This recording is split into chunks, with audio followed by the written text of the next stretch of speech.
you can sometimes predict what the answer will be, or at least the type of answer that you're looking for.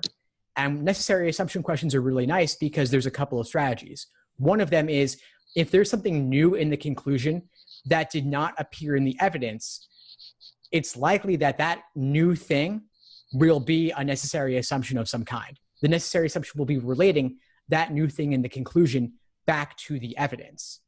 There needs to be a link of sorts between those.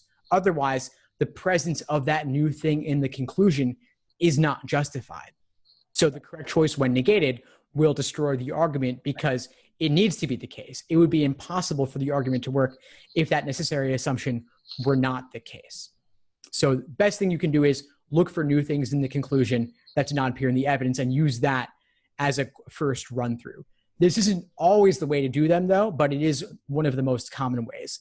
The other thing I would encourage you to look for is if there's a very extreme claim in the argument or a conditional claim in the argument as the conclusion.